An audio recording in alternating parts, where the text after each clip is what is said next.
Welcome to the Growth Enablement Madness podcast, and I'm Jim Ward, your host, CEO of BrainCell, the growth enablement company. I'm absolutely mad about helping businesses grow and scale. And in this podcast, my team and I get a chance to talk shop with industry thought leaders about a variety of growth enablement strategies, stories, and technology trends. I'm happy that you're here, so let's get the growth conversation started.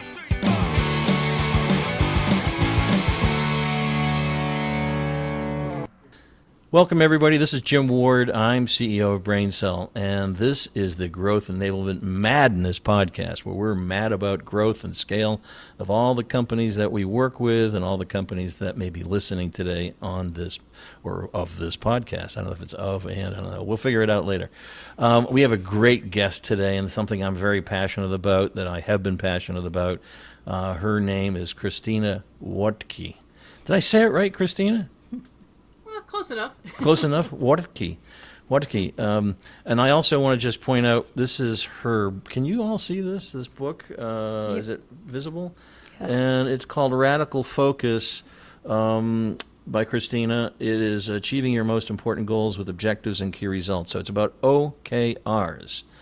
And Christina, I think can you tell us a little bit about your background and what other books? Have you written any other books too?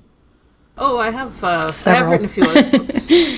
Yeah, I wrote very way back in the 2000s. Wrote information architecture blueprints for the web. I had a design background until I became an entrepreneur, and then was acquired by LinkedIn, and that's when I moved over into product. And so, as well as Radical Focus, I wrote a book on drawing for product managers and business folks. Pencil me in.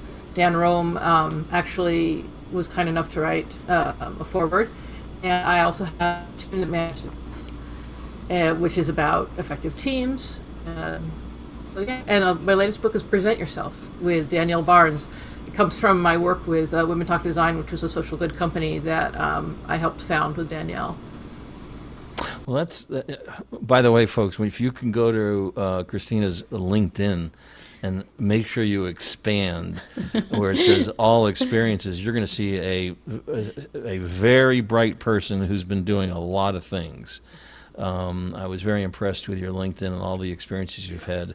But tell me a little bit about how you got here in this OKR world. Sure, no problem. Basically, I had been exposed to OKRs in Zynga, and Zynga was a John Doerr company. So, of course, all of the companies from John Doerr were encouraged to use OKRs, and it was incredibly, incredibly effective. I was kind of blown away by how well it would allow people to make their own decisions that are effectively aimed at the good of any given group. So when I quit Zynga, I was doing some consulting, trying to figure out what I wanted to do with my life. So I was kind of taste testing different companies. And there was a startup, and they were just having the worst time figuring out what to do and sticking with it. They'd come up with this great strategy, and then they'd get distracted.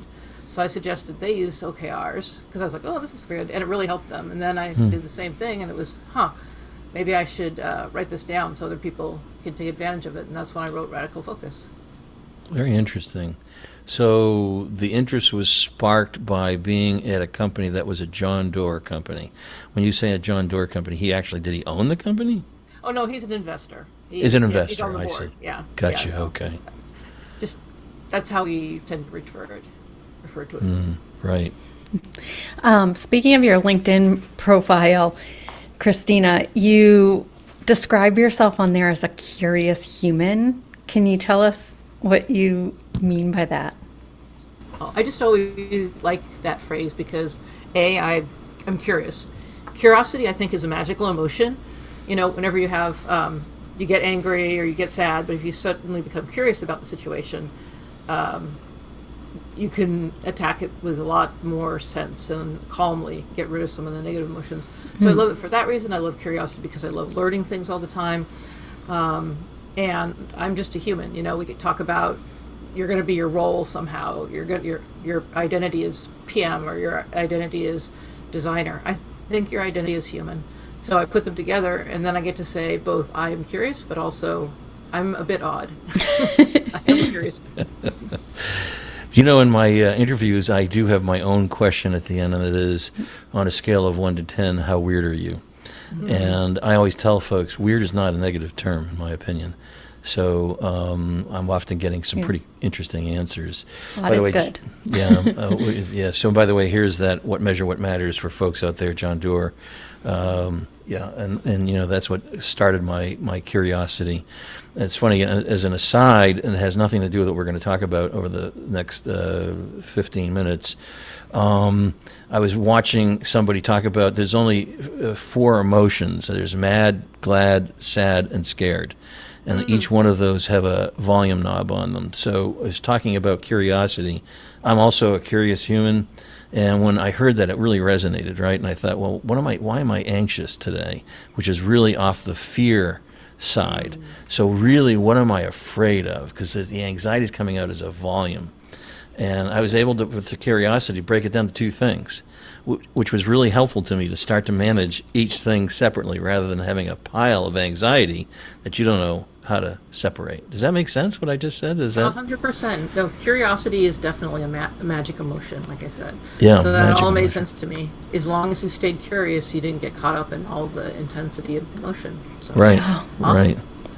Well, so we're going to talk a little about the OKR framework. Can you just describe to us a little bit about, from your perspective, what OKRs are,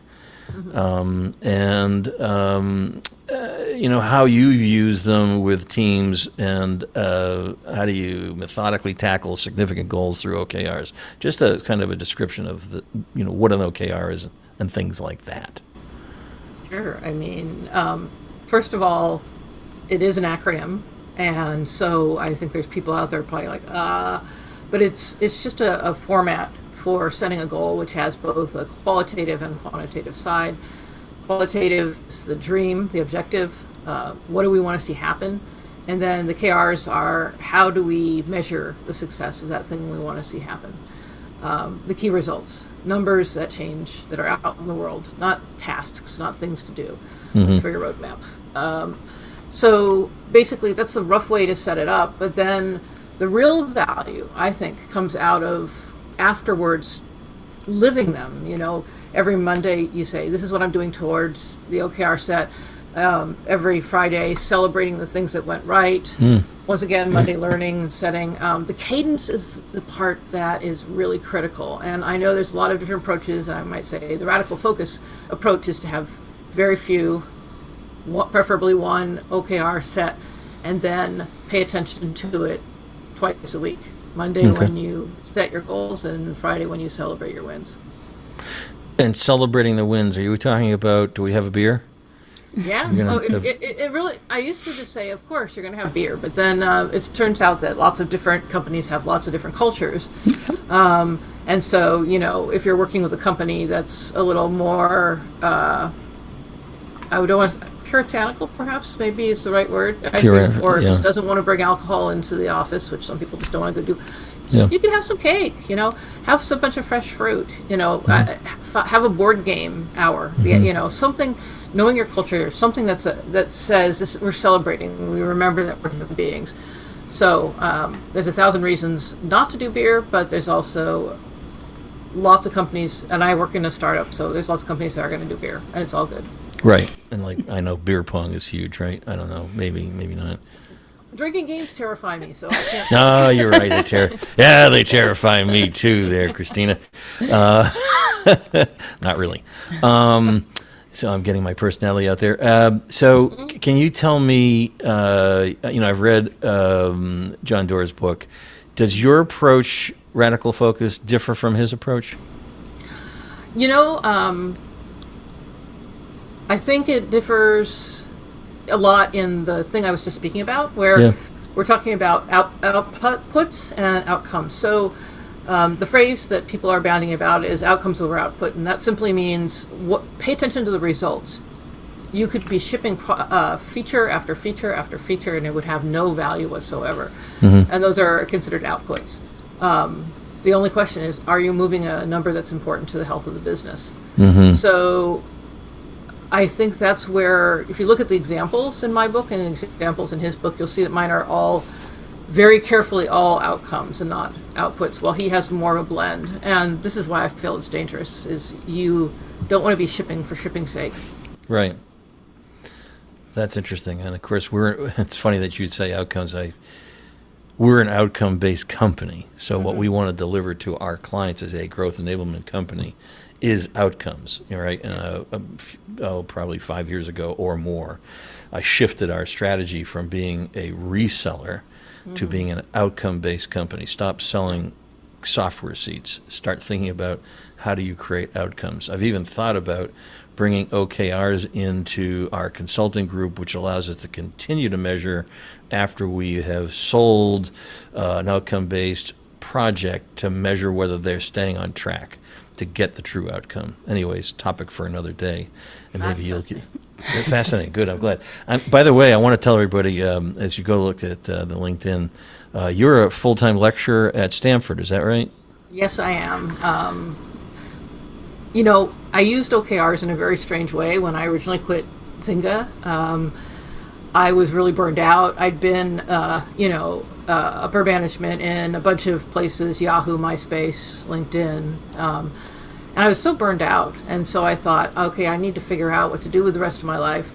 So I thought I'll set an OKR set because I know what the result is. I just don't know how to get to it. And so I said, what my goal was to live a happy life doing only things I do for free. And then I had a numerical number, how much revenue, all that good stuff. And just every single week, I would try to run some experiment towards figuring that out. And I eventually went from wanting to be a food blogger type to wanting to be a teacher. The teaching I really fell in love with. And then I taught at California College of Arts. And one day, my friend Julie said, hey, they got a job at Stanford. Shall I go to it? And I thought, there's no friggin' way. There's not going to hire me. I can't even imagine. But my policy is why not? It's, why not? It won't cost anything to try. And it worked out. What's the risk? That's what we say in here. Yeah, what's the risk? Yeah, that's right. Exactly. You gotta make your bets. Yep, exactly. I just want to go back to, you mentioned focus, Christina, and that really resonates with me because we're here at BrainCell on our own journey of creating OKRs. And when we first started with the leadership team, each of us had created like 4 to 5 objectives and then like 3 to 4 key results under that, and it quickly became very overwhelming. And so can you talk a little bit about the value of focus and keeping that in mind as you're rolling out an OKR strategy? Oh, you did a pretty good job just there. I guess you're going to Stanford. Sarah, congratulations, you're in. Bring her over. Bring her over. So the thing is, when we first learn goals, they're not in our long-term memory yet. They're in our working memory. And so you want to be able to keep them in your mind when you're working on various projects. Like, why am I doing this project? What decision can I make about its functionality or its look and feel based on what my outcomes that I want to have are? So the simpler they are, the more likely they are to be remembered, right?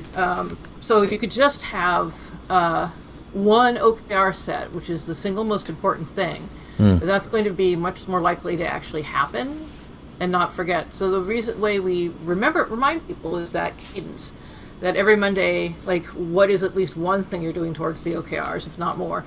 And that Friday celebration saying, remember, this is our goals. Look, we're closer.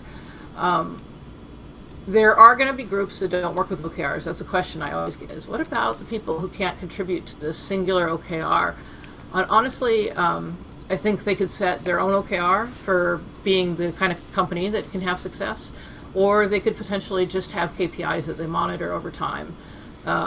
It's a matter of, can you always be pushing to a next level of excellence, especially if you don't have a lot of control over how you spend your time. Like a design team rarely owns any other time. It's always in service to another group.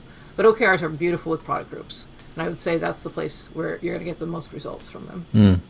When you say product groups, what do you mean by product groups? Oh, I'm sorry. I know language is a mess, isn't it? It's a multidisciplinary group who is responsible for delivering value to the customer. Got it. So in the software world, it would be somebody's actually creating the user interfaces, things of that nature? Is that what we're talking about? Product? It would be a team. The OKR is going to be really effective at that team level. So in the software world, it would be an engineer, a product manager, and a designer. I always think of that as the core.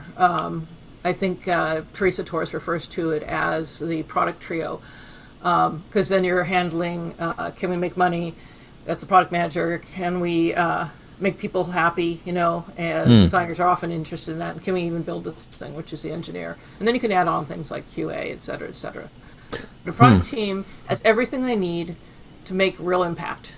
And if a designer is in a design group, they don't have everything they need. They don't have somebody who knows the business. They don't have somebody who can build the software.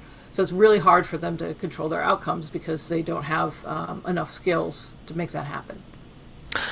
Well, that makes me wonder about how we're using these OKRs internally. So it is not a product group. It is based on company objectives.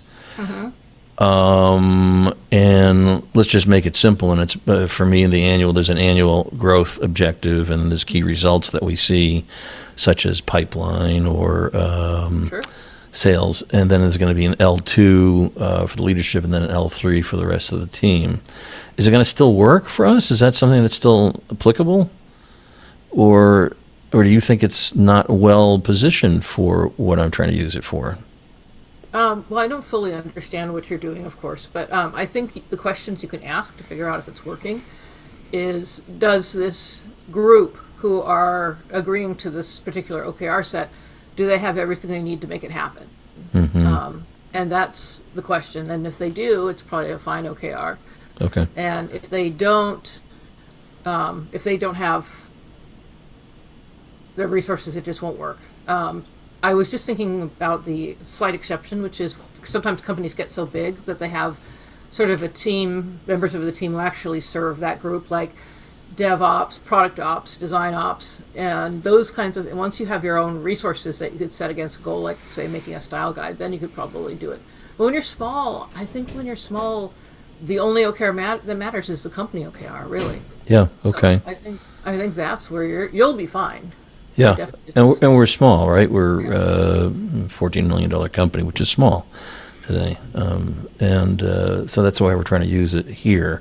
It resonated with me when I started to read about OKRs. And we're going to talk a little bit about the power of bold goals now. What are bold goals? And why are they important? Well, you could call them big bets. We could call them stretch goals. But I'm a big fan of making your OKRs have some kind of stretch to them. Okay. You need to be brave enough. At the very beginning, when I first started doing this, I was sort of the ruthless Silicon Valley type, and I was like, you have to ask for ridiculously high goals, and then you have to make them anyway. And after working with lots and lots of companies and growing a little bit older, I think you have to think about what kind of stretch goal makes sense to set. Because I've noticed that some people, there's so little psychological safety in their company, or maybe their past job, they might have gotten held to numbers they couldn't possibly meet. For those folks, I suggest a stretch goal that's like a yoga stretch. I don't know if you've ever done yoga. Yes. But every time I've done it, the teacher said, move until you feel the stretch, but if it hurts, back off a little bit. And so I think that a lot of the numbers, when you're very first starting to work in an outcome-based way, you need to say, okay, I know I can make this. Can I just tiny yoga stretch, just a little bit more, just to see what's possible, just to see what you're capable of. On the other hand, every so often you have to make an insane bet, a bold bet, like you said. In that case, it's not going to be a yoga stretch. It's going to be, we don't even know how big this could be, but here's our guest, and we're putting a stick in the ground. So I guess that's a yoga stretch versus your bold bets. It's going to hurt. It's going to hurt a little bit. Is there ever a risk of the bet being too bold that it actually becomes demotivating to the team? Yes. I think the thing that's hard about the stretches is always going to be that they will demotivate you if it's impossible, and most people know what's impossible. So people have to actually actively agree to the number. And you can't force them. It shouldn't be forced upon them. That's how we got into the Volkswagen problem with the diesel engine, is they were handed down numbers that were ridiculous. And then we saw the same thing with Wells Fargo scandal. So there's a big cost for imposing something ridiculous on people. Because they'll find a way to do it. But if you can get people to say, okay, this is where I'm comfortable. Okay, can I make you feel a little uncomfortable but not doomed, and that's the sweet Right. spot. And it's actually very small. It's sort of like on your car, it's in the green, then it's a tiny yellow, then it's in the red. Yeah. You always want to be in that yellow, but it can be a little tricky to get yourself there. So if you have to decide, lean green rather than red, because you don't want to burn people out. Well, you brought up the color coding, so I'm going to just go there for a second. How do you score your OKRs? I've seen, 0 to 1. I think Google uses that scoring methodology. Some use red, yellow, green based on some form of score. How do you score your progress against objective and key results? Well, like I said, I started out being it either happened or it didn't happen, but that is Okay. demotivating. It's depressing. So for quite a while now, it's been how close did you get? 7 out of 10, 9 out of 10. Some are going to be binary, like Yep. I either get a book published or I don't get a book published, if that was one of my key results. Okay. But most of the time, I just take that confidence number and say, okay, this is how far we got. Got it. Okay. Oh, but we haven't talked about confidence. That's one way that my Oh. methodology is so different. Tell us. Well, a lot of people will do progress. How close are we to something? And instead, I prefer to use the idea of confidence, which is, okay, how confident is everybody, each individual person, that we're going to make these OKRs? And we look at each KR and we say, I'm about a 70% confident, or I'm 20% confident, 2 out of 10, 7 out of 10. And that leads to a conversation, like, why have you lost confidence? Why do you have a jump in confidence? Yeah. Progress is not as powerful as, it just shows you you're working. It doesn't show you you're going to make impact. So I prefer that. And it is used for talking, it's not a perfect measure, obviously. It's a little bit, finger in the wind, close enough. Okay. So confidence. Got you. Sarah, you had one here that I saw that you were going to ask about. Maybe you already asked about psychological safety. I did, already but I have a follow-up question. So, with people on your team, are there tips to encourage them? Because I think for a lot of people, human nature is you don't want to fail. You're afraid of failure, right? So you don't want to stretch maybe as much as you need to stretch because you're afraid of failure and you want to kind of ensure that you're hitting your numbers. So are there tips beyond just like a little yoga stretch to get people to be comfortable enough to make those bold bets? Yeah, and be motivated, right? Yep. Absolutely. Something a lot of people don't realize is that everything you do is sending a message, right? Your actions are always sending a message. And as you become higher up the hierarchy, the smaller things you do, the more the message is given. So as a leader of any sort, you have to really think about what are the messages I'm sending out. So if somebody says this number dipped, are you going to be like, what the fuck? What's wrong with you? Or are you going to be, tell me more. I'm being curious, bring in that magic emotion. When people talk, you have to practice actually listening to them. And you can do anything you can to it, because a lot of times we're not actually listening, we're waiting to speak. Yep. And so you have to practice that, right? Sarah. And you have to allow people to be human beings who are fallible with you. And the way you do that is you be authentic and you be even vulnerable. And I don't mean, weeping openly, but just, I'm really not certain we're going to make these key results. This particular one, what do you think? And then you listen, you go, is there anything else you want to say about it? Because I'm here, and it's like really get people to talk. Right. And just over time, it'll sort itself. So, what I liked about OKRs was it had a top-down, bottom-up feel. And I'm hoping I've gotten this right as I think about it. We're going to L3s next, which is the rest of the group. And do you prescribe to the concept that they're going to write out what they believe against what the L1 OKRs are, that they're going to write their own, or are they going to have is it about talking? Tell me a little bit about how we get to that L3 OKR. Well, are we talking about individual OKRs? Yes, individuals who will have their own OKRs a part of, let's say there's an account manager on the ERP side or an account manager on the CRM side, or there's a consultant who's in the consulting group. Each would have probably things that they can do to get to the L1 annual OKR, which in our case will be growth, to support it, to get us there. Am I thinking right that they're going to be writing out their own? I usually don't recommend OKRs at the individual level. Okay. Just because the OKRs are really good for getting people to work together. It's just another level of mental overhead for them. I think having the company and their L2 group seems like about the right complexity. You can probably hold that much information in your head, so when you have to make a decision, you'll make a decision based on that. There also might be tensions between the individual OKR and the group OKR. I just haven't seen it be successful, and I've seen it create a lot of dismay. The place I have seen it work is when you have somebody who is in control of their outcomes. So if you had a sales number, you're in control of your outcomes. If you were a growth hacker hired just to hire an SEO, you have you don't need anybody else, at which point I can see setting an OKR.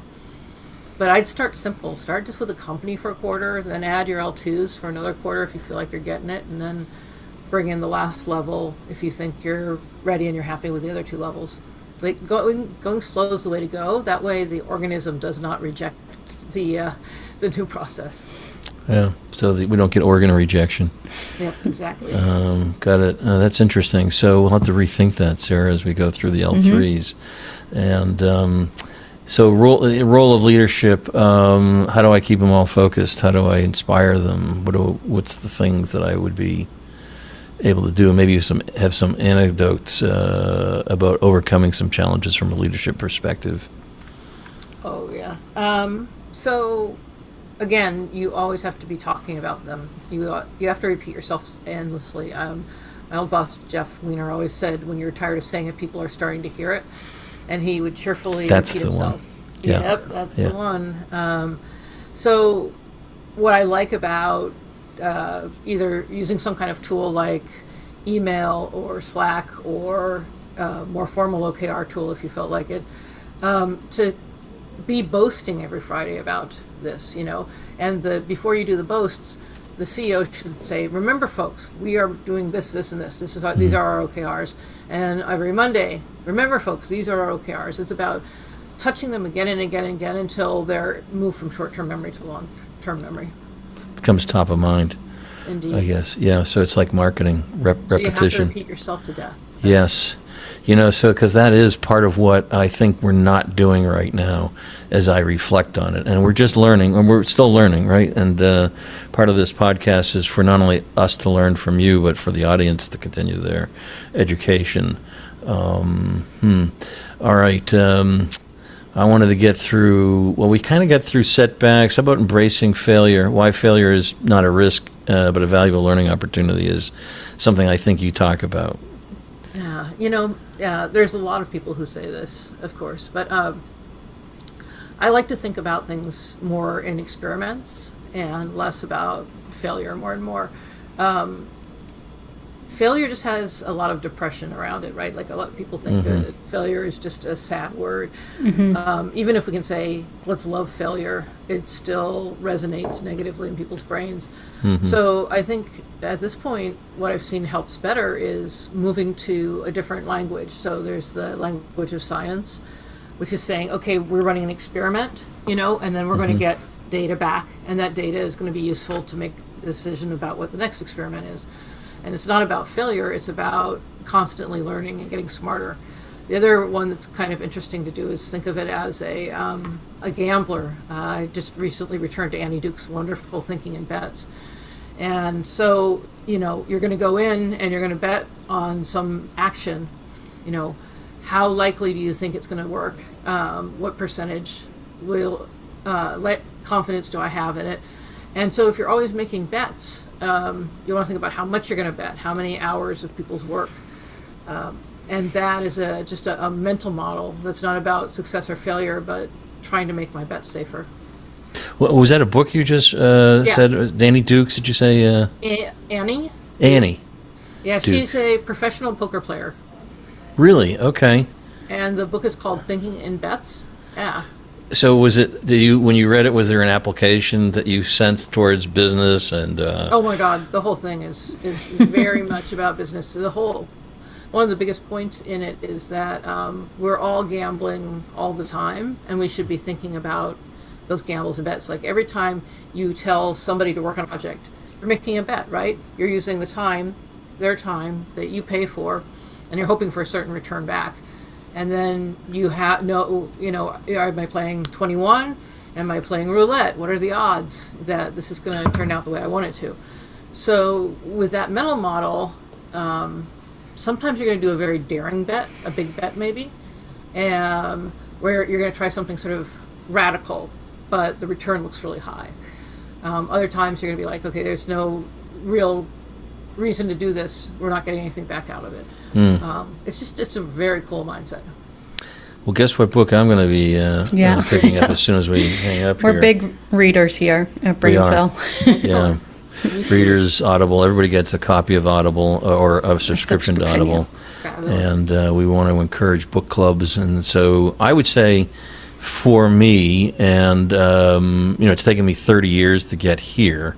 I always tell folks I'm the tortoise, not the hare. But we did this without any financing. It's all bootstrapped over the 14-year period, a 30-year period. And everybody, it's truly 30 years. It wasn't 14 on the way I said that. It's not a slip.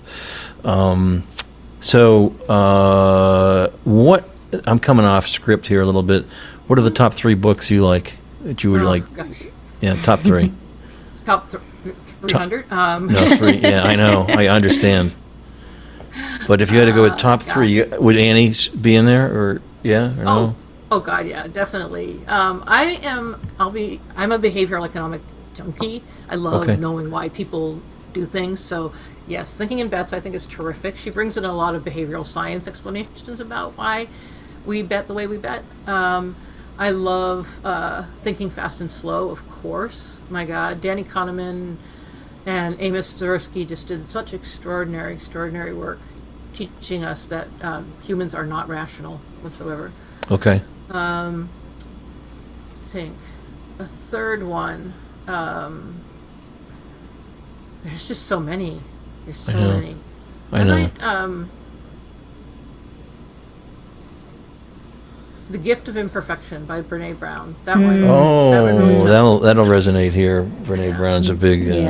The Gift of Imperfection. Everybody, I hope the listeners are writing this down because, again, everything that I think I've done here has been based on reading. And again, even though it's the tortoise, not the hare, I really believe I've gotten my master's degree, because I don't have a master's, I have a bachelor's, and my doctoral through reading. And I've injected the ideas as our team through the readings that we all do together. We've injected a lot of the stuff that we learned through the element of reading. So I'd love hearing about things you've enjoyed to take in. I have a question. Another question. Yeah. I have to add one more, just because I feel so bad. I forgot. The Fearless Organization. Fearless Organization. Fearless Organization by Amy Edmondson. That is the psychological safety book by the person who coined the term, the person who did all the original research. It's a terrific book if you want to learn more about how to create psychological safety. Yeah, great. And since it was a theme. And in your position, have you met these authors? Not Brene Brown. I have talked with Amy Edmondson. Okay. And at Stanford, do you teach certain classes? Yes, I do. I teach in the human-computer interaction department. I teach product management and design, but interaction design, not so much visual design. And so is there an element of artificial intelligence in what you're doing today? It comes up, trust me. I mean, there's no way to avoid it. It's everywhere. But right now, one of the biggest worries, of course, is people using it for cheating. Let me say on the record, it's terrible for cheating. It lies to itself. But for coding, it's actually fairly capable. So it's an ongoing concern. I see. about how do we make sure. We're all sort of starting to learn its voice, though. You know, how it has a certain tone, and you start recognizing it. I get a feeling in the market right now that a lot of maybe mid-market companies, mid-enterprise, perhaps less enterprise, I don't know why I'm segmenting, they're waiting on the sideline on investments, thinking that there's going to be a big shoe that drops that's going to be AI silver bullet. And, We'll see. yeah, I don't know. what do you I think? don't think it's going to be an AI super silver bullet, but it is going to get better and better and better Yep. over time. But it does some pretty impressive things now. I think does. playing with these toys is always a good idea. Just, you know, going and having a conversation with it on OpenAI. I think any leader should put aside a little bit of time to goof around, because it often leads to great ideas. We use it quite a bit, I think, in Perplexity, ChatGPT. We're playing around with Copilot. So we're doing a lot of that work. And what we're trying to figure out is there a way to really help our clients get outcome through some of these AI, I'll call it modalities. I don't know if that's the right word or not. But yeah, I find it very interesting, and we are very curious. Well, listen, I want to thank you for your time today. And Sarah, did you have any other questions for Christina? I think maybe final question, are there any trends that you're seeing maybe or changes in the workforce that are influencing the future of OKRs? I'm thinking, like, in my head, I'm thinking about, right, this idea of a hybrid workplace where people are now not all physically in the office. Does that have any impact? I think that OKRs are really useful because they create alignment, which can be very powerful if you have people working at home in a hybrid state. I think having that shared clarity, it makes it easier to have higher levels of autonomy. And the other thing is, if you're working hybrid where people come together, say 1 week out of every month, that sort of rhythm, you might think about being the week where you grade your old OKRs and set your new ones as the in-person thing. Because I think it's much easier to be open and honest if you're in person. When it's over Zoom, it's very easy to cheat and lie. And I don't know why, but it's not as real. Great, thank you. So, are there any guys my age who are coming into Stanford these days? Yes, actually, Stanford has a program for people who have retired to start taking classes again. Is it online or in person? It's in person, but what I would recommend, if you're curious, because I like to do small bets first to work my way up. Yeah. Stanford Continuing Studies has a huge online, what do you call it? Community, sort of I can't think of what it's called. We know what you mean. Online educational forum or something? Is that what you mean? That's not formally through, it's Stanford's Continuing Studies. There we go. A continuing education kind of thing, like Harvard has extension schools and...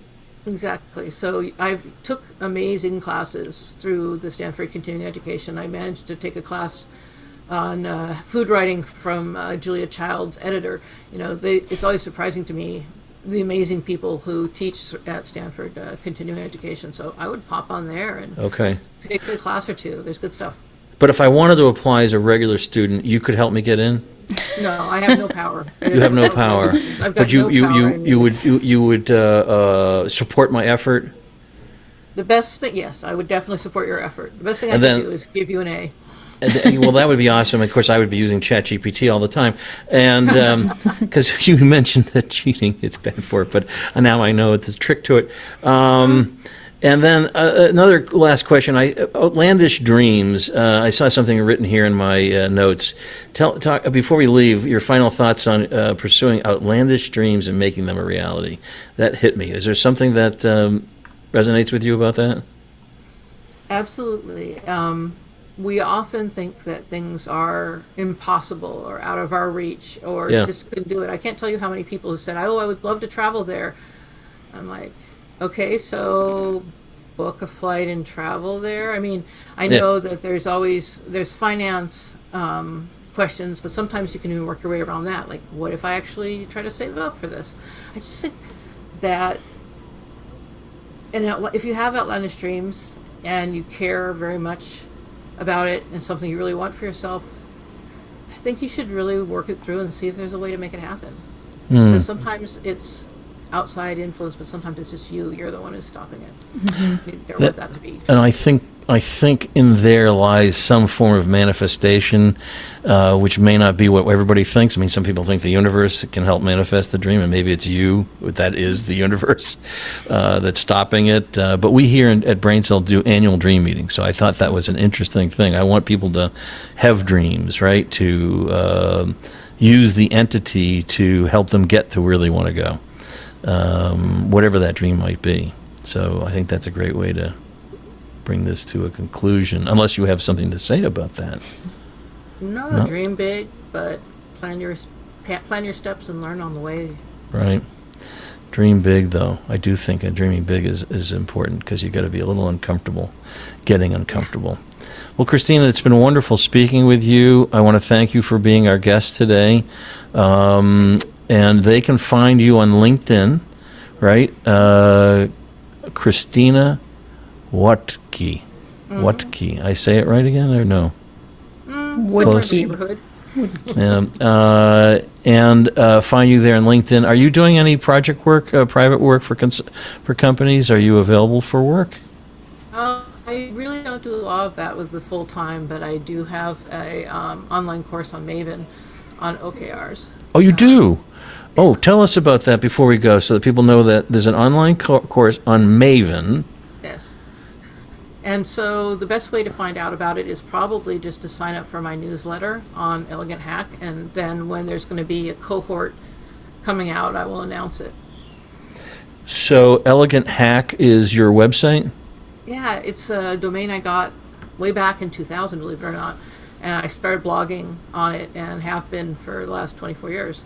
So Elegant Hack, originally it came from an engineering advice I got. A friend of mine said, you can use hacks, but make sure that they're elegant hacks, not skanky hacks.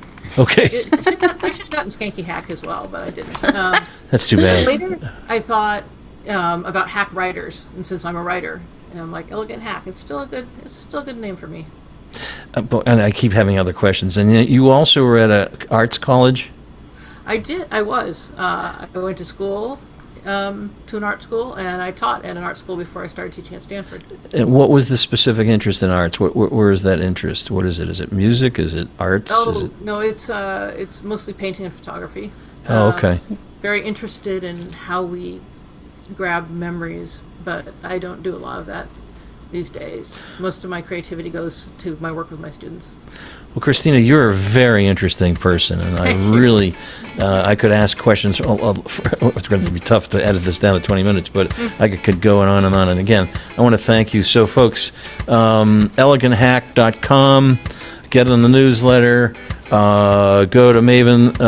I don't even know Maven as one of the learning sites, so I have to go look myself, but there's a OKR, that course that Christina puts out. She's on LinkedIn. Look her up. And we want to thank you very much for being here with us today. Sarah, thank you for being my lovely co-host. I don't know if I can say lovely. I'm not sure what I can say or can't say anymore.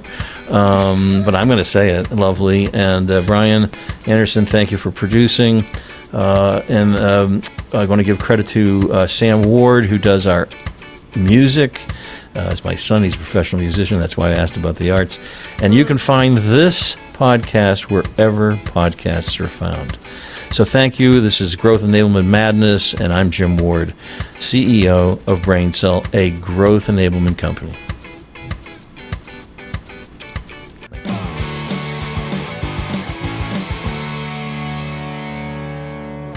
Thank you for listening to this episode of Growth Enablement Madness podcast. I also want to thank Divinio Podcast for this episode's production and distribution. Finally, thank you to Sam Ward for our musical introduction and outro. Be sure to check out all of our episodes wherever you listen to your podcasts, including Spotify, Apple Podcasts, Google Podcasts, and more. New episodes are available monthly and cover all important topics for growing and scaling your business. Until next time, this is Jim Ward signing off. Let's grow.